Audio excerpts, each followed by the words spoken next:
Good morning, good evening, or good afternoon, depending on where and when you're watching this broadcast. I'm Thomas Fessler, my friends, and this is Disclosure Tonight. Happy Saturday, October 18th, the day of the week that we turn our production time back to 2 p.m. Pacific for our friends in the United Kingdom who are at 10 p.m. Local time. How about that? You get your own version of Disclosure Tonight. On that note, let's go ahead and take a look and see who we have in the audience.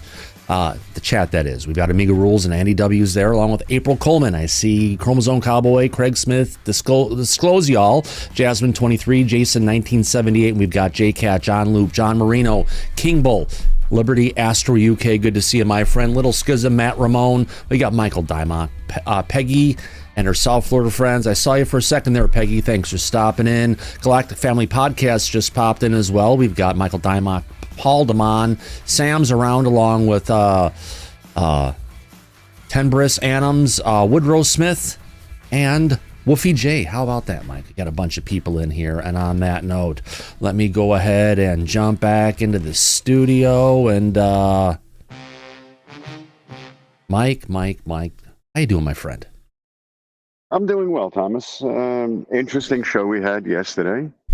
It was a lot that we covered, and today it's going to be our international show. Yeah. We have some things to talk about as well. It's going to be an interesting beginning of the weekend. Yeah. Yeah, we have a lot to talk about. You know, over in the Twitterverse, Mike, we've had these turds that keep on floating around, but they just won't go down the bowl. Unfortunately. But that's okay. They're going to go down. Eventually, this is going to come to an end, and they should have their fun while they can. Oh, shit. I just realized, Mike, I don't have the chat up and going. Oh, boy. Oh, put the link to the backup. No, the link is there. I don't have the... front chat. I don't have the front chat there. Let me get there in 1 second. There we go. It's there, it's on, and now I've got the chat. We can go ahead and show for the audience. Yeah, it was fun having the chat back up last night. Interesting show, though. Didn't expect other people to be popping in, and, well, it's going to happen. It is. And nothing we can do about that. There's both good and bad out there, and sometimes there are people with really serious mental issues that are not getting the help that they need. And they'll come on and they'll vent. That's par for the course, I think, Thomas, at this point. Absolutely, Mike. That's why we always encourage our viewers, if you know a friend who is in need of help and then they won't reach out for help, give them a hand. Help them out. We hate to see people suffer unnecessarily with regards to their mental illness. Same. Right. Yeah, because if it goes unchecked and untreated, they might end up hurting themselves or other innocent people, and we don't want that. No. And just to be clear, we did not leverage any death threats against anybody, and that's where they're taken to. Even good old Lou Buffet popped up on a stream, on a space from, what was it? The Average Chris. And he was going out there and saying, no, that's not what was said. There were no threats leveraged. You guys are pulling this completely out of context. But then again, it is what it is. Exactly. Well, look. It's drama for clicks, my friend. They like spinning conspiracy theories, which is what they've been doing the entire time. Why do you think it would be any different now? So we were trying to make them aware if there's any mental health issues, it should be treated professionally. But they're spinning it out of context and making it out to be something it's not. Which goes to go along with their whole dialogue of all the lie and hate that they've brought against Lou Elizondo, who's been just trying to bring out disclosure. You know what, Mike? I make mistakes. You make mistakes. Everybody makes mistakes. Even those clowns out there makes mistakes. But they're trying to go ahead and tie down against someone who, yeah, he's made mistakes along the way. He's owned up to it, right? Right. It's not like he's denying a lot of debunkers. Just go ahead and double down. Right.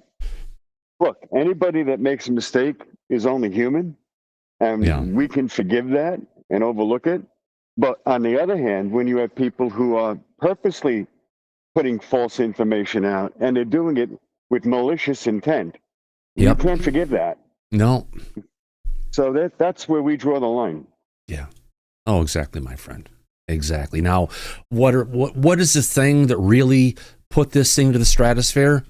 If you didn't catch the show earlier on Monday, out of the blue, unexpectedly, Lou Elizondo stopped by our show. So if you haven't seen that little clip here, I'm going to go ahead and play this. And you'll notice at first, I have the clip actually there, to where there was a brief moment that Lou and Gene popped up on screen. And I thought I saw something. You can check it in my eyes as we're talking about stuff, and then it pops up. And yeah, then I was excited for myself. I was excited for the audience and all the people out there who enjoy the dialogue that comes through Lou Elizondo. I was happy for me, happy for them, happy for everybody. And when you're on a live stream, you have to be expressive. I mean, you look at all those all the title cards they got from people, and everyone always has their mouth open, the stupid expression on their face. Yeah, we haven't gone there yet. We'll have to use AI to get your character to go ahead and do that, Mike. But let's go ahead and play this clip from earlier in the week. If you guys haven't saw this, hopefully you have.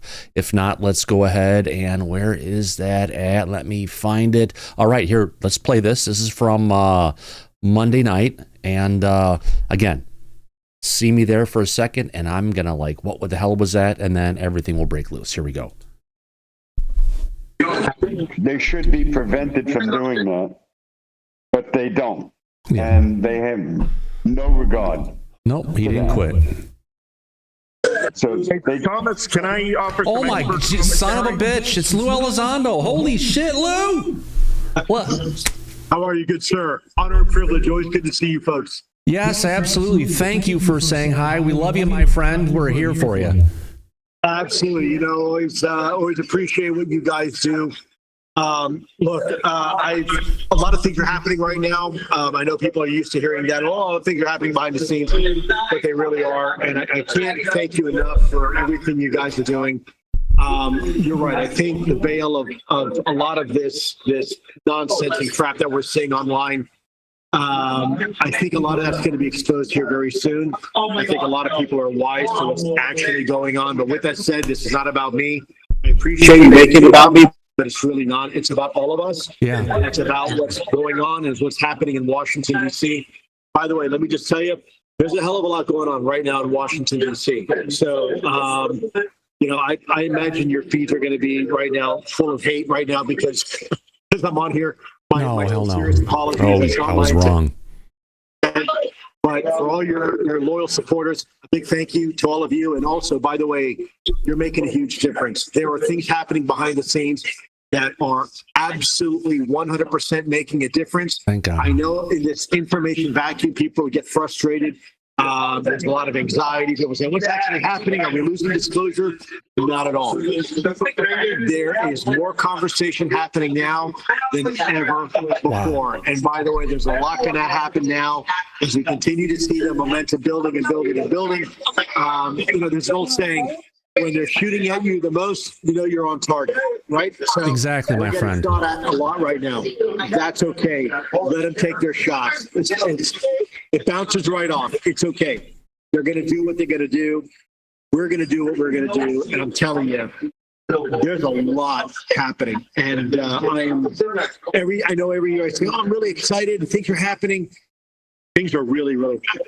Like we are, for the first time in a very, very long time, we have people in this government, and again, politics aside, we have people in this government right now that are extremely engaged and hyper-focused. Thank God. That's not for me to say. The details will come out. I promise you they're going to come out. It's impossible to hold them back, but it's coming. And so a huge thank you to you. A huge thanks to every single one of you that are out there. I see all the stuff floating right now on social media. Yeah, all the things floating up the screen was people in the back who were very excited. Let's just say that, and it was spreading everywhere.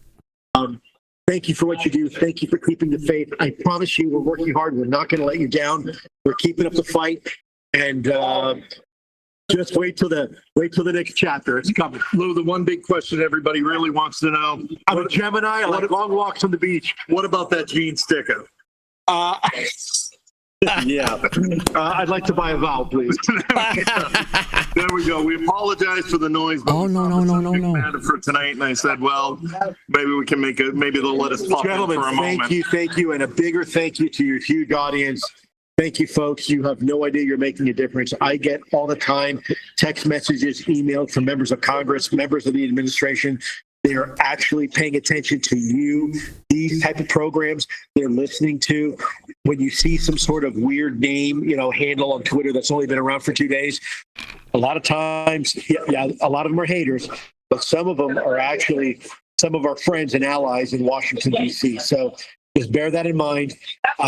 People are paying attention, and they are listening to you right now. Thank you, sir. I appreciate that. We appreciate that, Lou. We do. And for all the people who have been attacking you, me, and Thomas all this time, they're going down, brother. That's you know what? Those days are numbered. And you and I both know who they are. And Right. some of the self-consolation that I try to remind myself on a regular basis is that, look, we've been doing this for a long time, and we know exactly who these guys are and these gals are. The funny thing about that type of behavior, it usually self-corrects. They usually wind up taking care of themselves over time. So, anyways, that part of the story has yet to come out. But don't worry, we got you loud and clear. We know what's going on. We know who are the agitators. We know who are the profiteers, and we also know who the good guys and good gals are. So, thank you very much for everything that you guys did. Thank you, sir. We appreciate everything you're doing. Brother. Thank you for everything what you do. Sorry to interrupt you guys. No interruption. Didn't mean to ambush you guys. Sorry. Oh, no ambush. Wow. You're welcome anytime. You know that. Good to have you. See, things are happening in the administration. It's going to happen. Wow. Yeah, about time. Wow. That's breaking Son of a news. bitch. Yeah. I said it. And I actually, Mike, I need to apologize if I can. Where is this at? I had no idea that every time I push say at the desk or touch it, that it reverbs back through the microphone so well. Yeah. Apparently, I need to be more careful. I need some sponge material on this desk of mine. For the sound, yeah. No, this was no psyop, J. Paul. I had no idea whatsoever. 100% Scout's honor. Give me a Bible, I'll swear over it. We had no idea Lou Elizondo was showing up in the show. If people are saying, oh my God, we knew he was there, going to be there, it was all planned, they have no, well, if they had a clue, Mike, I don't think they'd actually be able to understand what they're looking at. And clearly they don't. What they're looking at is close personal friend of ours, him and his wife. And even recently when Lou had his speaking engagement, where people were going out to meet him and speak with him, in the middle of that, he reached out publicly and gave a shout out to me and you and the show. Yeah. And that shows you that he's a good friend. Yeah. So it's not planned or anything like that. It's just naturally organic from when you're really close friends with somebody. They do things like that, which is very nice. Yeah. Lou is very busy. But more importantly, it's really busy nice of schedule. Gina doing that for us.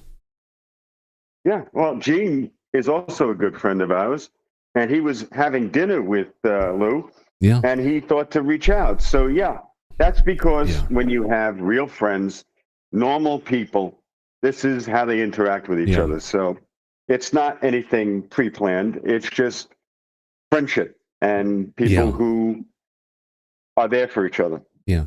And for all the people out there, the haters and everything, just know you're going after a disabled experiencer.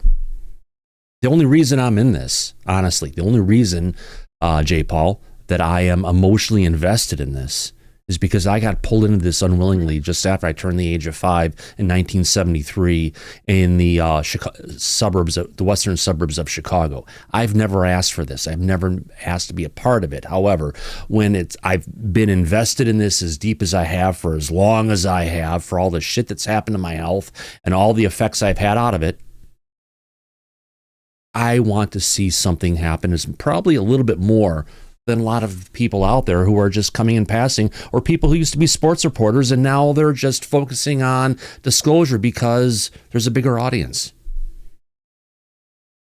There's a bigger interest, and it's international. It isn't just one country or one place. Oh, but wait a minute. We had AM Hoops on here before, who is a very successful person on YouTube just covering NBA, and he hasn't had to switch to any other sport because he's doing so well. So it looks like maybe some people who are involved with covering sports before had to find something else for obvious reasons. Right. Well, that's true too, Thomas. I agree. Yeah. But it was nice, though. Yeah, Jake Paul in the audience, he is acting like a troll. I don't know why. He's saying Lou is a roadblock to the real story.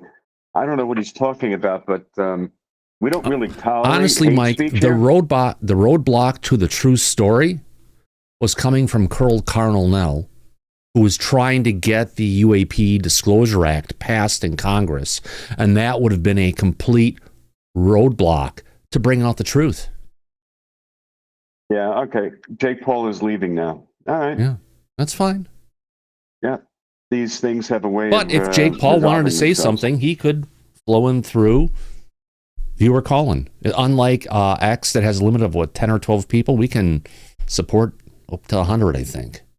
We can, yeah. Yeah. Listen, if he has something to say of any value, he's more than welcome to come in the back, and we'll listen to anybody. Oh, gosh, yes. That's what it's about. It's about different opinions to see how we see these things, where it goes. And it's just the haters want to hate, Mike. That's how it is. It's almost I need to bring out the old silver tape and put it over my mouth and have the words "no hate" written across it, because kind of that's where it's at. It feels like. Yeah, unfortunately, they should be focusing on the real issues, which are disclosure and getting to the truth, not all of the conspiracy theories and the hate speech and the trolls. Doesn't accomplish anything. Yeah. It's a sad point of reality at this point, but you know what? Either way, let's not. First, Laura Greeno, thank you for that $10 super chat. First one of the evening. Thank you very much. Exactly, Thomas and the DT family. She says, thank you very much, Laura. We appreciate love and support for what we do here on Disclosure tonight. We try to bring out what we can. You know, we've been running with this for a long time, despite the haters, despite the other Lou crew, if you know what I'm talking about, Mike. Yes, I do know exactly what you're talking about. But actually, last night, he likes to say I'm stupid and I'm really dumb. That's fine if he wants to go down that route. He has his own opinions, which he's got a lot of them, and that's okay. And he can go ahead and say that. That's fine. But he actually threw out a backhanded compliment, and I'll take it. He was comparing me to Mr. Rogers. I'll take that any day. Absolutely. But you know what? I guess if I'm Mr. Rogers, Mike, you are here with us on Picture Picture. Yep. That's a compliment. Oh, I know. Yes, absolutely. So it was great to have Lou Elizondo here unexpectedly on Monday. I want to thank Gene Sticko again for bringing him in. But talk about the perfect storm. Talk about the perfect storm of the subject we had, the title card we had, even going ahead and jumping into the scene before that all happened. Where is that one at here? And then I need to go to here. And then I need to bring Lou. We even had Lou Elizondo appearing on the show virtually. Right. But this is the fat Lou, the heavier Lou, the bulking Lou, not the lean fighting machine we've got today. Yeah, he's back down to his fighting weight, which is good. It's nice to see him like that. Oh, gosh, yes, my friend. Absolutely. Let's get back. And he was also recently out at Busch Gardens with his wife, Jennifer. Yeah, and they were claiming that, oh my God, they went there and they traveled there and uplifting tweets traveled there to be on a vacation together. No, Mike, I think they just kind of all live in proximity to a really great amusement park. Well, we know uplifting tweets is in that area. That's why he was close by. Yeah, that's true. But again, the trolls are going to have nothing good to say. It's all conspiracy theories with them, and it's all bullshit. Yeah. Mm-hmm. And people are starting to figure it out. I was almost thinking about putting out a picture of Elizondo today with a king hat on his head. It's going to be the king. Funny. I'm joking. Yeah. I'm joking, you know. All right. Yeah. If we can, I've got, let's see if I can find the window where I put all this information at. Son of a bitch, Mike, I hit it again. Let me get to YouTube really quick. Let me get over here. Yeah, oh, and by the way, that Jennifer Elizondo fake account is back up again. They turned her account off for a bit last night, but they are back once again. Well, their complaints are going to continue. They're going to be deplatformed, and they're not going to be allowed to continue. Yeah. Because hate against the person's children won't be tolerated. No. Not by X, not YouTube, or us. Exactly. No. So if I can, we've got a clip here coming from the Soul Foundation. Let me make sure I've got this up here right. All right. So why were UAP reports at Vandenberg Air Force Base, Mike, dismissed as quote unquote unauthorized landings? In this clip from the Soul Forum, Air Force veteran Jeff Nucatelli and Chaz King recount their encounters were formally labeled as how superiors and OSI responded, and what that reveals about the culture and secrecy of UAP, especially at the Air Force, Mike. They've been involved with this for some time. Yeah, obviously. Yeah. Let me go ahead and bring up this video here, and we'll jump into it, and then we'll be right back after that. And special thanks again to the Soul Foundation for allowing us to be a media partner to share your great content. Here we go.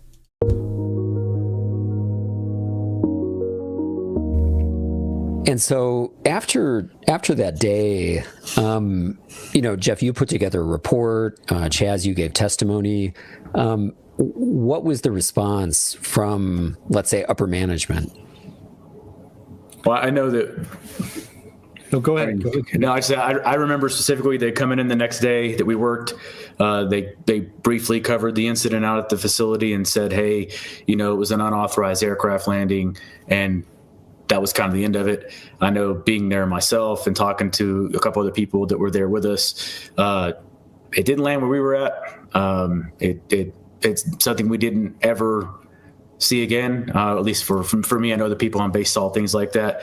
It did go north. Maybe it landed and we didn't see that on a different part of the base. But just kind of at that point being told, nothing to worry about here, nothing to see here in a nonchalant manner is kind of how they left us feeling.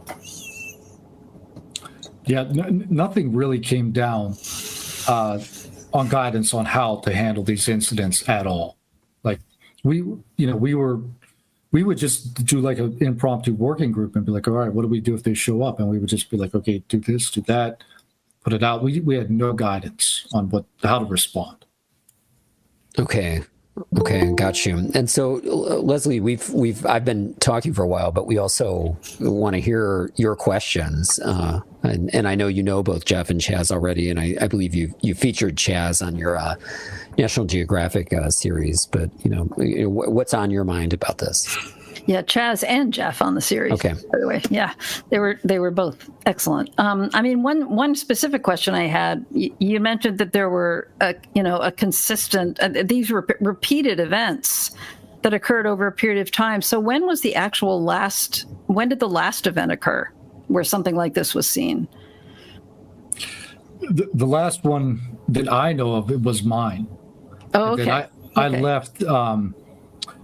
I got stationed right after that. I went down to Los Angeles Air Force Base, which is in El Segundo, which is another, it was Space Command back then. And I left in 2006. But I've heard many reports since that time frame that it's continuing. That's what I'm wondering about. Yeah, like how much is it continuing, and how much do we know about what's continuing, or how much do we not know about it? I don't know if you guys have any insights into that. Christopher Sharp put out a article not long after the first congressional hearing in 2023. And another Air Force Security Forces member had come to him with another spectacular event where this gigantic object, I think it was an orb, was out over the ocean. They observed it for an extended period of time, I think from memory, like 45 minutes. His flight chief and senior patrolman came out. They all observed this object, and they refused to put it in the blotter. The flight chief made the call, we're not reporting it, according to the witness. And so, you know, it's trickling out. You know, some people have the courage to come out and say, okay, I've seen something like that too.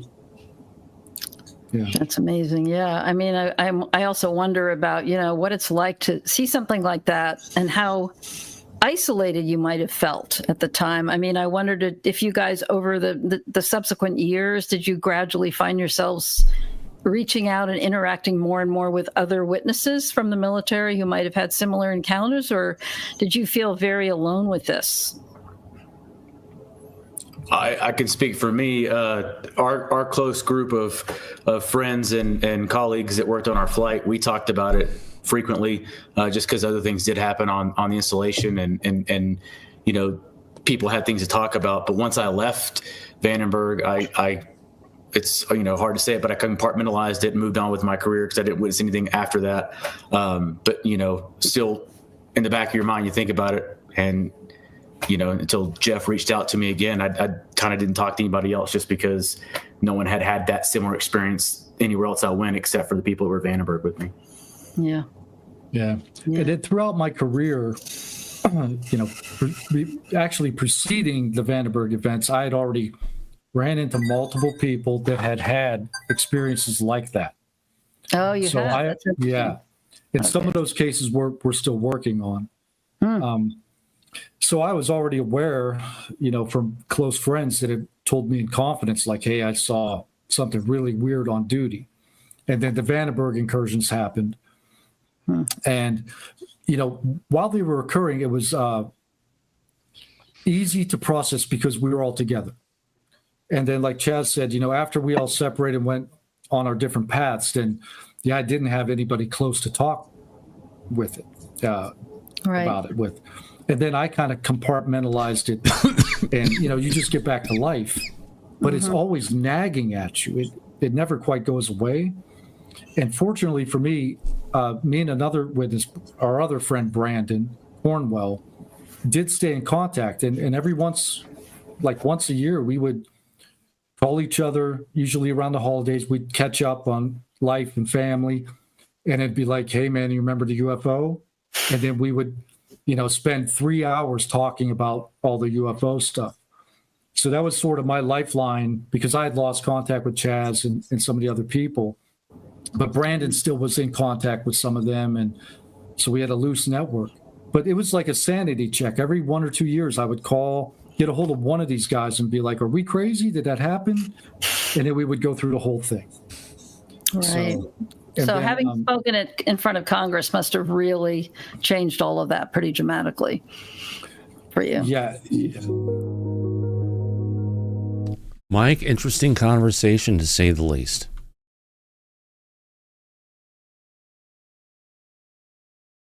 Or maybe not. Yeah, great to see. Yeah, absolutely right. No, it is. You know, it's nice to see Leslie Keene as part of this, honestly. I mean, but we have to look back at Leslie Keene. She's someone who gained really notoriety in the whole UFO scene because of whom? Wasn't she one of the writers with Ralph Blumenthal? Ralph Blumenthal. Yeah. Yes. Yeah. No, they did great work with that. They did. And they brought it mainstream. Yeah. So back in 2017. Oh, they did. And we're still talking about it. So, yeah, very good work that they're doing. And same thing for Saul. The Saul Foundation is keeping this conversation current. and moving forward. So and they're doing relative, good and work it's over there, coming too. with good sources and everything. And how do you put this? Well, I'm buttoned up. I'm not going to say it. Sometimes you want to bring things out and talk about it, but other times you hear someone saying, "Don't you do that, Thomas." Oh yeah, well, you and I have both been aware of that at different times. Oh gosh, yes. Now Yes. there have been some things, depending on where you're at, even if you're in Australia right now, the Aurora Borealis has been kicking off pretty strong last night, apparently around midnight, 1 a.m. Pacific time, which would have been around, 2, 3 a.m. on the East Coast. There was a big, huge aurora explosion that happened. It's been going on because we are getting high-speed solar wind coming from the sun at this time that's interacting with our planet's weakening magnetosphere, which, of course, is the result. It's probably one of the major drivers behind the changing climates we've been seeing besides humans ourselves. Yeah, exactly. All right, give me a second here. Let me get to here. Let me find. We've got we've got a video clip here from a week ago. Not a week ago, a day ago. Let me see if I can just download this one. Coming from Suspicious Observers. It's one of our media partners as well. If you guys don't follow it, I highly suggest you go ahead down that path for that matter. Oh no. Mr. Catfish 2100, his car got totaled. I dreamt it in a week earlier, and you didn't do anything to stop it from happening? Or unless in your dream you had that one moment of it, but you didn't see what precluded it. Oh, that would stink, Mike. You know it's going to happen, but you don't know how to stop it. There we go. Well, that happens all too often sometimes. Yeah. Like people who claim they're not suicidal, but sometimes end up dead. Yeah. That's why sometimes if people are saying I'm not suicidal, irrespective, my friend, go get help. Yes, definitely. Take proper action. But that has like implications of people of like getting killed by deep cover agents, part of a cover up. Like it's a spy movie, right? Yeah, that sounds like they somebody commit watches suicide in the movies. Right. They have a heart attack. They have a stroke. They fall out a window somewhere. But the fall out of the window ones is just so freaking obvious. Oh, yes. Yeah. Another Russian oligarch, while on vacation in Europe, mysteriously died because he jumped out his hotel window. He tripped and fell backwards out the 12th-story window. Yeah. Yep, that happens in Russia all the time.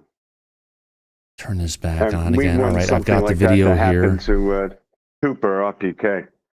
They need help. They should get it. Well, you gotta be loving and caring about all people. No matter how hard might it be.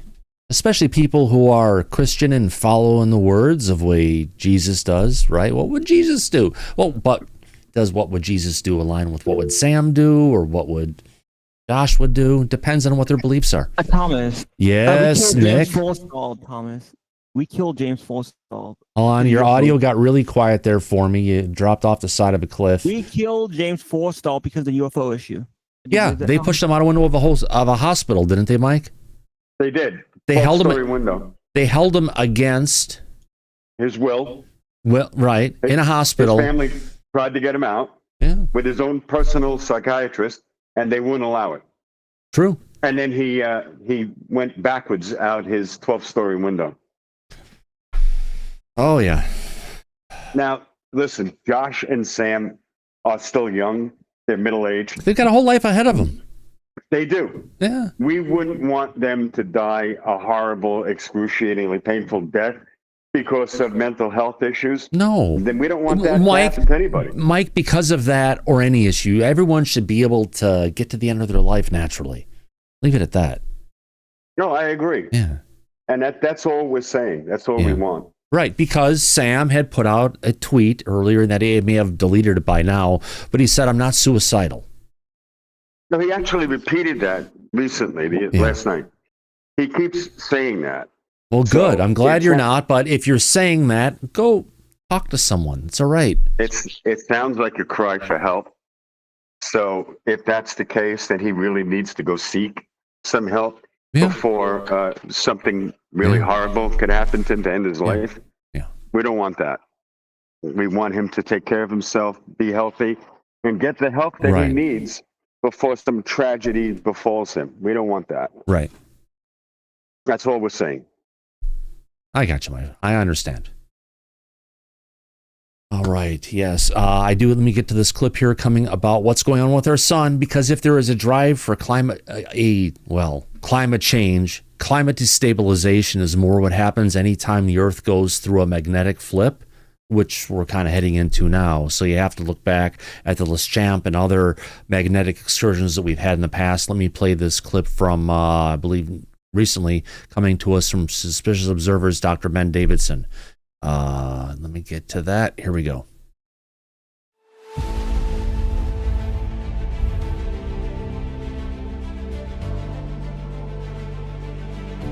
Good morning, folks. Welcome, observers. Today we've got space weather impacts and more expected, diagnosis of the induction patterns of the solar impact we've already taken, cosmological mysteries, and a solar superstorm model event. But we are starting, as always, with the last 24 hours on our star, and we find it was a calmer day. Much fewer solar flares, all at the limbs anyway. Coronal hole turning through with some less developed active regions. So let's take a closer look here at those sunspots and then the solar wind. First, we'll see the bigger spots are departing to the right. The incoming spots are on the south to the left. Smaller, less developed, but there are several of those active regions we'll be monitoring today to see if there is development of the sunspots. Meanwhile, we've been expecting some CME impacts, and we've got a couple little wiggles, but earlier this morning, just 2 or 3 hours ago, the first notable shock wave arrived in the solar wind. Another is expected today, and then the coronal hole stream tomorrow. But the impact earlier this morning took the magnetic field from an absolute slumber to a light sparring match. Definitely a weak CME, but our field is awake now. Again, 2 more impacts expected over the next 36 to 48 hours. Minor induction into the geoelectric system here. Northwest Canada taking the worst due to magnetic latitude and geological resistance, but it's noteworthy that the lighter signals in the United States seem to perfectly match the recent solar storm vulnerability map from the USGS. Yellow and white take the hardest hits first. Up next, folks, cosmologists are such a gold mine for entertainment. Those tiny red light signatures all over the deep, distant space, which are showing up in the James Webb data, are not fitting their model of how the universe works and what should be there. So what do they conclude? They didn't make a mistake? No.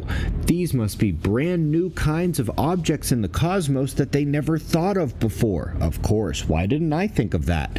I wonder why their perfect model didn't predict those before, though.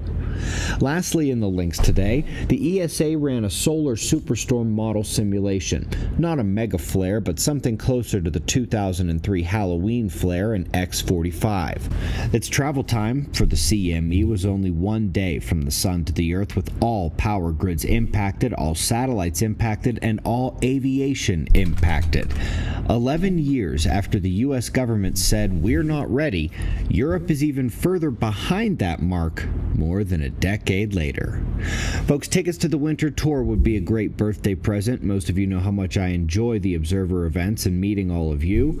These are 4-hour masterclasses on surviving the coming disaster event on Earth, 5 cities in 5 months. Get your tickets at the link below. The experience starts today at Observer Ranch. After that, we only have a few events left this year. Come out for the end of our rookie season, observerranch.com. We greatly appreciate your support. We'll do this all again tomorrow. Right here, but right now it's 5:15 a.m. in the new Valley of the Sun. There you go, Mike. Great words coming from Dr. Ben Davidson. God, there's so many good things happening on X. Mike? Yeah, he really did a great job with his program and the information he provides. But if you remember, he also did an episode about what he doesn't normally talk about, and that is disclosure. Yeah. And people would be surprised on how Dr. Davidson is actually aware of disclosure and what's involved in it. And had some, I think we played that episode. It had some really good points that he made. He's got a great daily feed he's been putting out for years. I've been watching him going, God, back 2013 or before. Long time subscriber of what he has to say and how he's been covering things that have been going on in the sun. Yeah, but it's not just the sun. It's everything. Well, that it's the affects us on sun, the but planet. it's the sun and the solar system not just being affected from the sun. It's the sun that's being affected by the center of the our galaxy, a black hole, where every so many thousand years, as the Earth goes up and down, as it goes around the overall, it's like a carousel horse. If everyone has ever seen a carousel before, our solar system moves around. We're not in a particular arm of the Milky Way galaxy. We're doing our own. Our sun's doing its own thing. It's special. Yeah. And as we're He also going around the talks Earth, about- we'll go ahead at certain times, depending on where it's at. We're going to pass through that, if you want to call it, magnetic field, whether it's flat or it's on an angle, one angle or the other. Because remember, we are going down into it. We go down, our planet, it basically moves up and down on a regular like sine wave. And as we bottom out, we'll go back up, and we always pass through that magnetic field. And generally speaking, I think it's like every 6,000 years or 6,500 years. It's 6,250 years, because it's every 12,000. Yeah, either way. It's something that happens on a cyclical basis going back in time. Yeah, he also talks about that there could be a cataclysmic event that would impact the Earth from the sun. Right, because the sun is going to go ahead and get affected by the magnetic field that it's going to go through. It's going to get charged up, and it's going to go blah, what it usually does, but a lot bigger, and that's what suns do. But our planet itself, its magnetic field that aligns with the sun may be recalibrating more because of the strong energy coming from the black hole at the center of our galaxy, that when it goes through its phase and the sun throws its stuff at it, that layer of protection that we would normally have around the planet, it's not there. And it's just a cycle. Look at Darren Kuyu in ancient Turkey. You have to look back. Sometimes you have to look past at our past to understand our future, because there's a cycle that goes on a regular basis. Right. And our technology is as advanced as it is not prepared for an event like that. Yeah. We're behind. And Europe is behind. So if an event like that took place, it could literally take us back to the Stone Age overnight. And I think that's what Dr. Davidson mentions, that we should focus more on being prepared for that, right? Right. And like, for instance, in the area that he's moved to, I want to make sure that your elevation is at least 1 mile above sea level, which kind of makes sense. It's like Mount Kilimanjaro, for the most part, has like ancient dinosaur kind of like plants and trees living on there, because it's never been wiped out yet. Right. No, that's true. Listen, and whenever we get like a major superstorm, the coast is usually flooded pretty quickly. Well, it's more than the coast. It's a majority of the planet that gets flooded. It's only the areas that are where it goes above. If you want, was it 3,500? Okay, Google, how many feet are in a mile? 1 mile is 5,250. 5,280 feet. Sometimes it's easier to ask than type and bring it up. But yeah, 5,280 feet. So you want to make sure you're a bit above that, because don't forget, we've also had major impactors come, hit the ocean, and create these huge tidal waves that can go on, in addition to potentially what can happen from the sun, which can cause a decoupling of the outer part of the planet from the inner part of the planet. And for all of a sudden, the planet just goes and reorients itself for a period of time. And then after that, it kind of says, no, my balance is off. I want to go back to where I was. And we're could be close to that kind of event happening. But that's also potential great flood event. Gee, go figure, because when the planet goes and swooshes, what happens to the water into the bowl? It splashes over the edges. Right. So hopefully we won't have to deal with that anytime soon. I do have a question from a viewer. I turned off viewer chat apparently. Hector S. is bringing up, Thomas, did you cover the whistleblower that was asking for money to release info? I think we're talking about that Mike guy, right? Yeah, I saw it on Psychoactivio podcast. Seems legit. Has Pavel been covering that again? I haven't paid attention. I haven't paid attention either. Yeah. It could be, those were the allegations that were made by Tim Phillips against Ivan's client. But Mike. I think that aligns because he was saying, I have this stuff, I figured it out, and I want you to go ahead and give me a contract to go ahead and figure this out as part of it. I guess it's asking for money, but it's not just saying, hey, you did this to me, I want this cash payout. He wanted to go ahead and provide services for the government. Correct. Almost like forced that you're paying me to go ahead and figure this out for you. So I didn't do it, but I could see potentially where that could be an issue. Yeah, well, also Tim Phillips falsely accused him of trying to sell some of this technology he's been working on for 22 years to a foreign adversary like China. Had the FBI investigate him, but they didn't find any evidence to support that. It was false. So there's a lot of back and forth about that story and him. But so he may have most not. Of it is true. If he disclosed that and said, hey, I'm talking to China, insert biggest competitor name here. Right. It could have just been a negotiation tactic, which I've seen used in the past. From the other side, of course. Well, he was investigated and found not guilty of doing any wrongdoing. All right. Let me go ahead and look for this. We do have Mike here tonight, Michael from Canada. And as part of the international show, he wanted to go ahead and talk about some UFOs that have been going on in Canada for a while, because that's part of his domain. It's something he sees things going on beyond what happened with the Raccoon Whisperer, who ran into a 2.5-hour event with direct contact with UFOs, which might explain his cancer. You never know. Michael has done some great research. Michael, are you with us?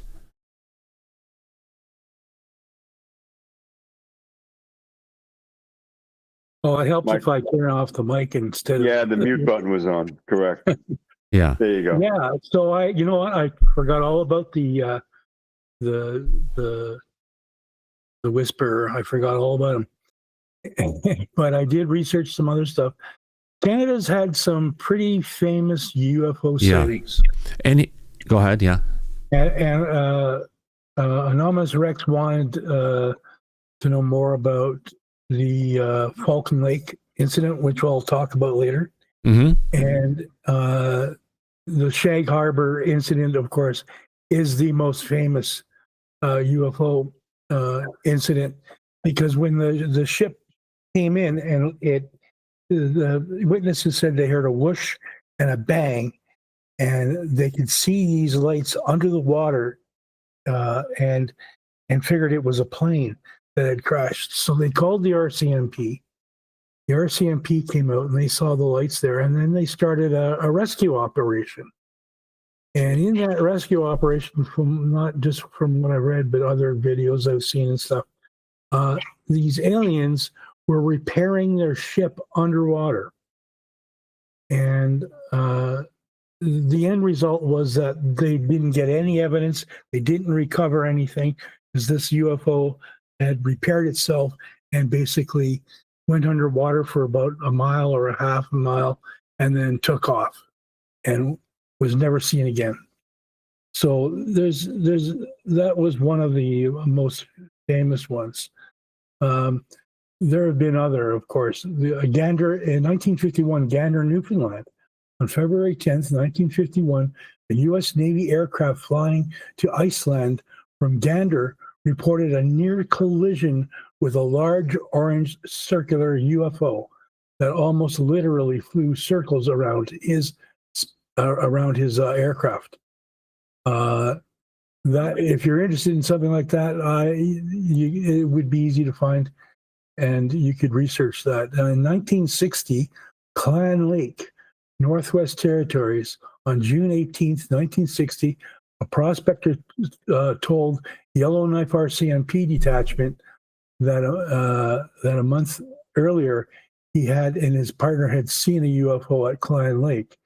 So again, there's another sighting that why it's famous, I don't know, but it's something worth researching. Then there's the Falcon Lake incident, and Shag Harbor. We talked about Shag Harbor. The Falcon Lake incident is a deep dive, and we'll get to that in a few minutes here. In 1969, Prince George, British Columbia. In Prince George, British Columbia, 3 unrelated witnesses reported strange round objects in the late afternoon sky on January 1st, 1969. The sphere radiated a yellow-orange light and appeared to ascend from 2,000 to 10,000 feet. That's quite a distance. That's quite a difference in distances. So they guess they weren't too sure as to how high it was in the air. It's just interesting to hear about all these different sightings that's going on. And as you said, some of the different things, you could dig deeper into it.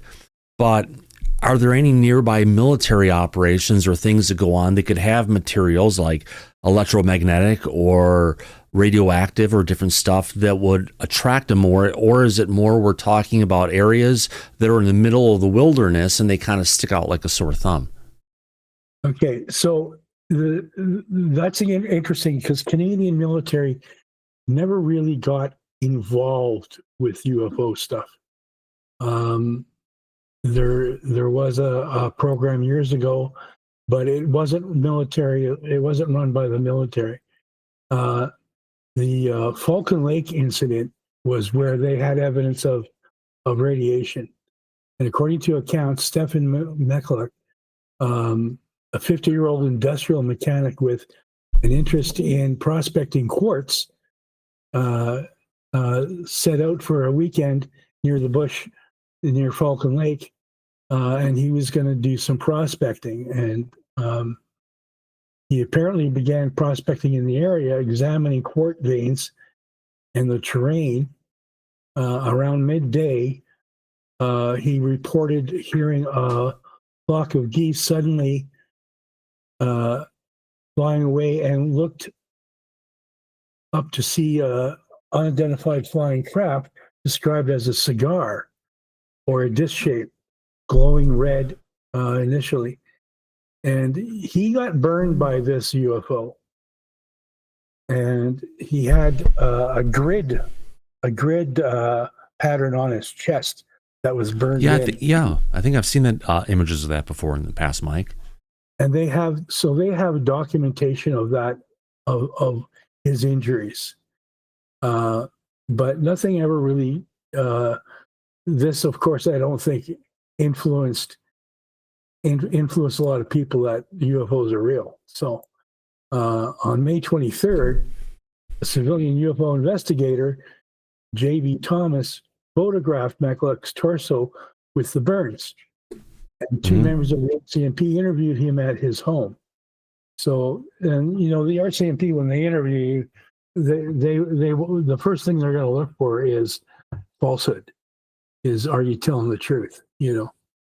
So I'm sure the police wrote a report, and that was probably the end of that. The report probably just is basically a memo. So any questions about the Falcon Lake?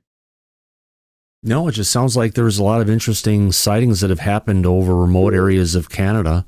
Well, one of the ones that I think that is actually quite hilarious is let me find it here. There was and where is it? It's in Montreal. Yeah, but I don't know what year. don't remember what year that was. Oh, Montreal, here, 1990, Montreal, Quebec. On November 7th, 1990, in Montreal, Quebec, witnesses reported a round metallic object of about 540 meters wide over the rooftop of a pool of the Bonaventure Hotel. So this isn't really this is right in almost downtown Montreal. The sighting was commemorated in 2021 on a $20 silver glow-in-the-dark coin as the fourth installment of Canada's Unexplained Phenomena series by the Royal Canadian Mint.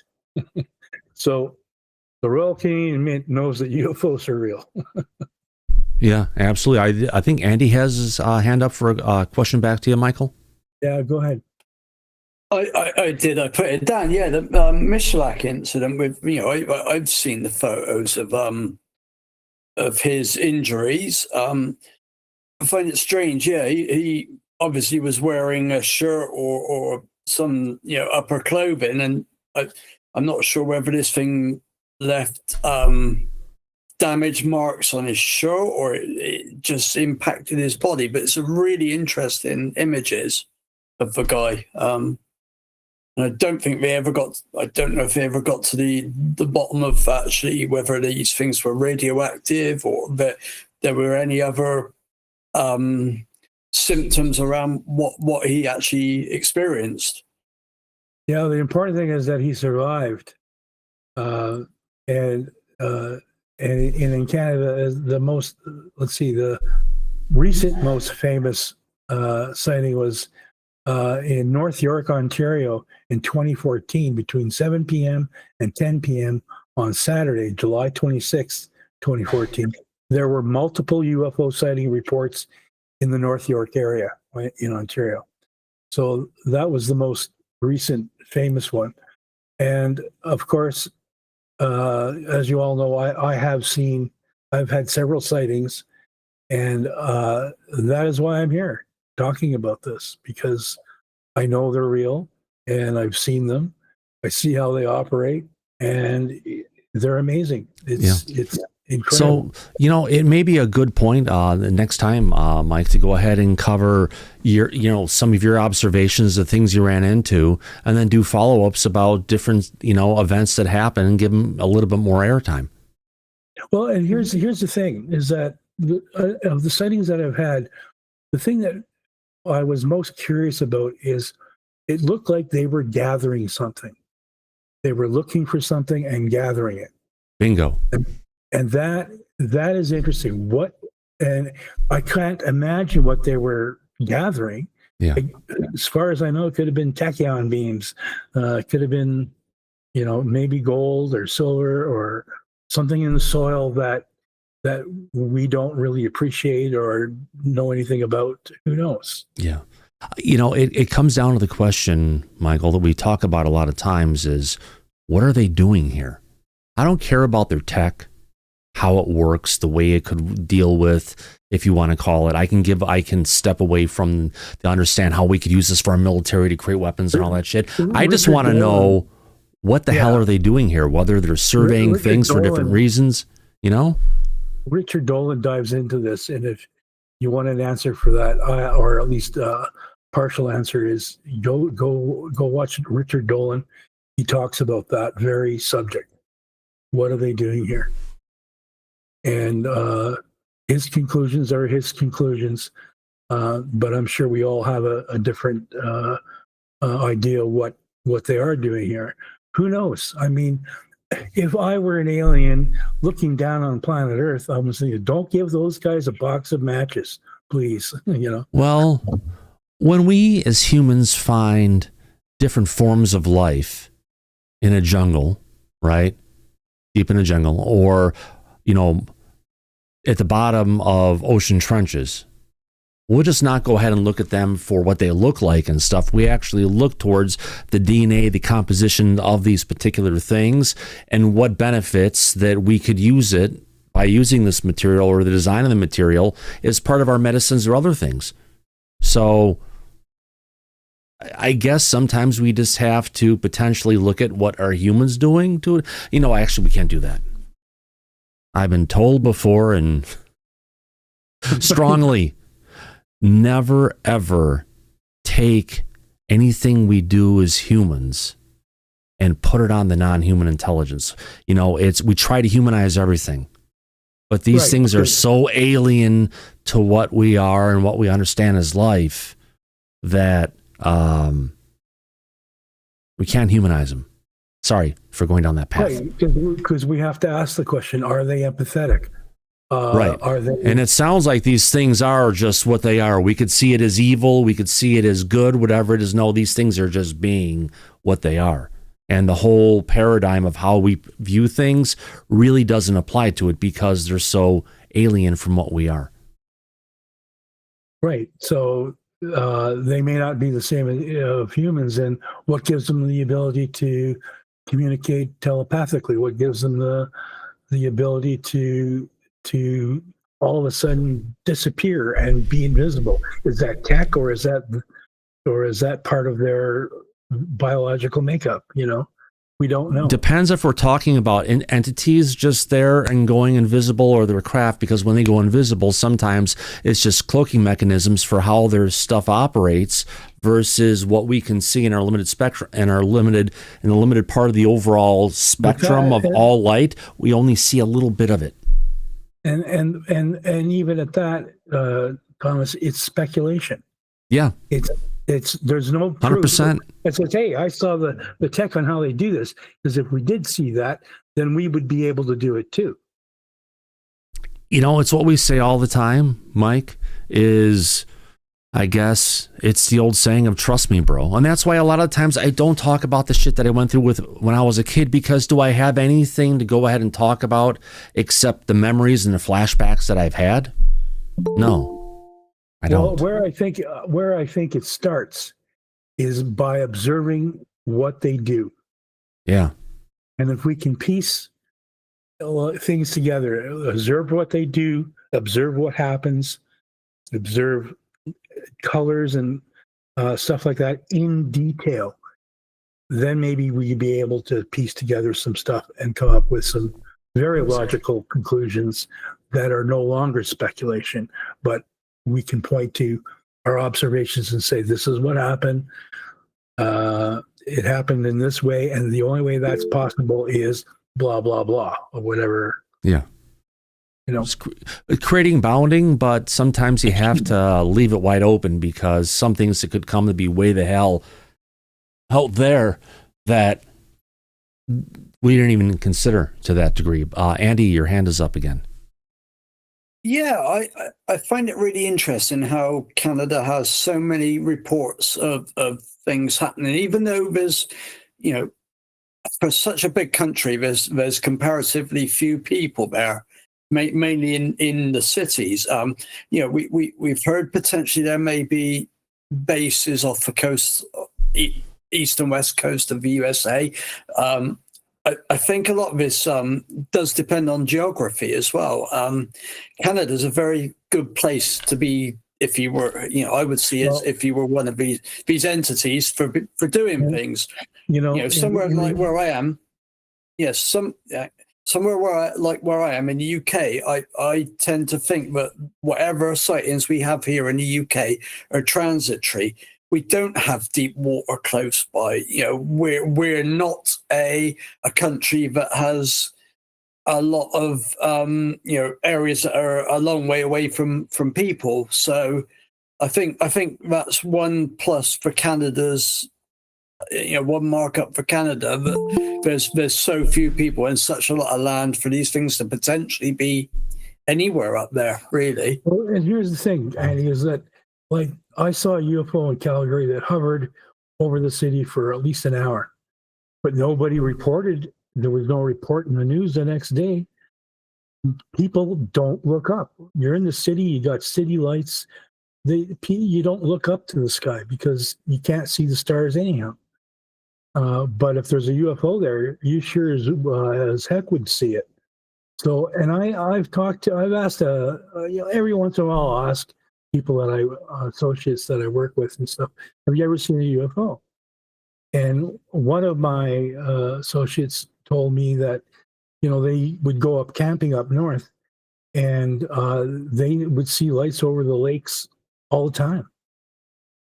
I asked an air traffic controller once. I asked them, "Have you ever seen a UFO?" And they said that they saw stuff, but it wasn't ours. And that's all that they would say.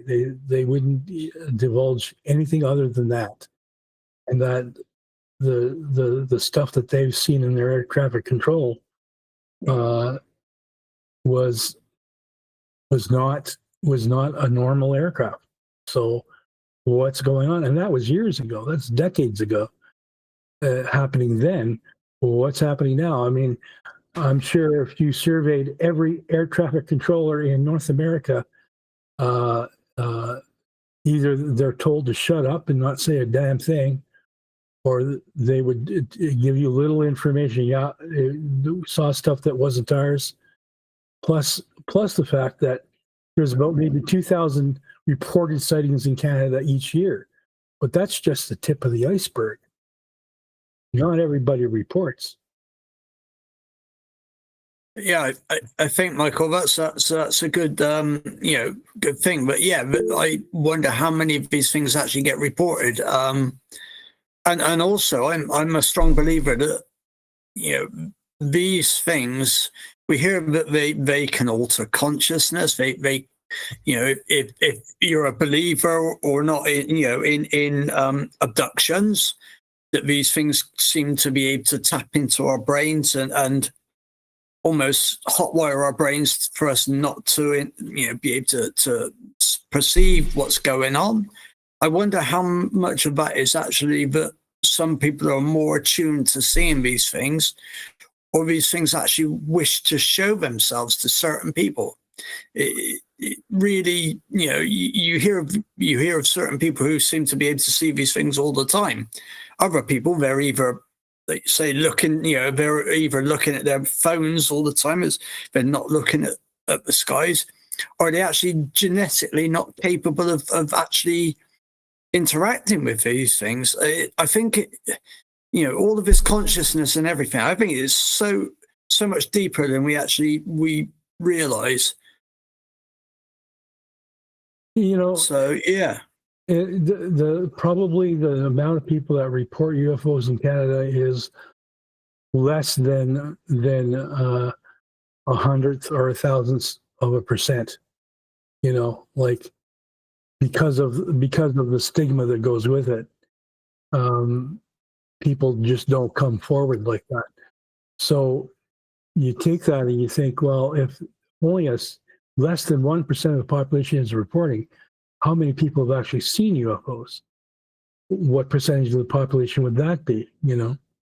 It's extremely hard to even calculate that in a mathematical equation. So, but in the States, I don't know, it might be a different story there. Thousands and thousands of people have reported UFOs. But still, once again, that's just the tip of the iceberg. Now, if we could, Jay in the back has his hand up, and I think he has some direct experience with this. Jay? Yeah, I was going to say that as far as the NHI go, they're normally centered around people that are more intuitively, I guess, people that are out there, like they're in the woods, they're not inside, they're not like what's the word I'm looking for, like constricted in their own self. They're out of their own self. They do things. They're more intuitive with that. And also I wanted to say, did anybody look into the because I seen it in the back chat once about the Hellfire missile for the attack on the supposed UAP? Did anybody look into the whistleblower that came out saying that there was a longer version with it like crashing at the end? No, there's been nothing about it crashing. Nope. I've heard. I saw. I don't know if it's on YouTube or somewhere. Yeah, somebody commenting that there's potentially actually a longer clip. The footage is longer and it shows whatever this thing is eventually crashing. I can't remember who posted it, but I've definitely seen somebody comment on that. Yeah. Okay, yeah, I'm trying to look into that myself right now to see if that has any veracity or anything to it. So that's why I brought it up. And just to wrap up Canada, look up. Yeah. Go outside and look up. Whenever you're outside, look up, right? Right. Bring a camera with you. There you go. Great conversation, Mike. Your thoughts? Oh, yeah. Michael had a lot of interesting information that he added about Canada that I don't believe everybody was aware of. Certainly, there's a lot of interesting things going on up there in the Great White North. True that, my friend. Yeah. Well, listen, we know about that. When those three objects were shot down back in November of 2023, I think it was, or the beginning of 24, it also was it was going on in the Yukon in Alaska and Canada. So, yeah, we know there's UAP activity in that area. Nothing new. Right, absolutely. And we are going to try and see if we can get in touch with James Blackwood, the raccoon whisperer, who, as part of when he was an RCMP before he, if you want to call it retired, he had a 2.5 hour encounter with I think it was 2.5 hours with a flying saucer hanging out over the bay, not too far from where his police car was parked, and part of it he had seen the police lights going off and then the UFO with the lights going around it, mimicking what was going on in his car. One of the most credible UFO reports that's out there. Interesting. See if I Not can bad. Yeah, if we can get him on, that would be great. Yeah, well, I'd like to. We'll try. He deserves it. Yeah. And interesting story. And maybe he hasn't looked at it. Potentially, the cancer that he's dealing with now could be related to his exposure to that UFO. You never know. 2.5 hours may do a lifetime of damage, especially when you're on the wrong side of the energy field. Right. And we know members of the military that were exposed that had similar instances. So, yeah. Yeah, true. Possible. Very true. Yeah, I agree. Well, I think we've about covered everything today, Mike, have we? Yeah, I think we have. It was an interesting conversation. Interesting conversation. A lot of things going on. Just, beware of the trolls. Yeah, well, that's always the case, it seems like lately. The hate against Lou is just tremendous. I had no idea so much negativity had been sown against him. And boy, what an awakening. But come on. Listen, you can agree or disagree with somebody. Yeah. That's fine. But when you take it to the level of the hate and the harassment and cyberbullying, it's and now dragging his children into this, you got to be kidding me. Now, someone just said in the chat, I've seen UFOs. Careful what you wish for. Yeah, it's not a good thing. If you get involved with these things, the results of what you have to deal with for the rest of your life and the terrors that will never go away, Mike. Moose, stop it. Dogs are hungry. They are saying we want to be fed. Here you go, Moose. Have one. Here you go, Mocha. There we go. On that note, I want to go ahead and thank all of our friends from Disclosure Tonight who have thrown super chats out our way. Who am I talking about? Even Kane Northrop actually just threw one out for $1.99. Let me bring up the list of everything. Our fan-funded program. We appreciate your love and support here for what we do at Disclosure Tonight. That's the wrong place. I have to go to this one. Who gave us some super chats tonight? I want to go ahead and thank, of course, Kane Northrop. Make sure the other super chats are turned off. They are now turned off. Kane Northrop again. Mr. Catfish 2100. When I try to change the future, the action of trying to change it ends up being the cause. So, Mr. Catfish 2100 wrecked his car. but he had seen before that happened him actually wrecking the car, but he couldn't change what he saw coming towards him. Shit. Well, maybe next time. You just got to practice. There we go. I got my car totaled earlier. I dreamt it a week earlier. I can't change the future. Tried. Well, keep on trying, because sometimes you'll get through it. And then also Laura Greeno for starting up the Super Chats tonight. Thank you very much. We love everybody for what we do here at Disclosure tonight, and for your, quest for the truth. And to know that everyone's human. Not everything everyone's going to say is going to be 100% right. And if they say something wrong, like who has in the past, they own it. And that's the important thing. On that note, Mike, I want to say goodnight. You have a good one. Thanks. You too, Thomas. Great show. It was a lot of fun. And thanks for doing this. And, absolutely, my friend. Thanks to Michael Sokoloff and Andy and everybody in the back. We appreciate it. And we always say at the end of every episode of Disclosure tonight, eyes open, no fear, be safe, everybody. But go back to Party City where you belong. Absolutely. Have a good one, everybody. See you soon. Bye-bye.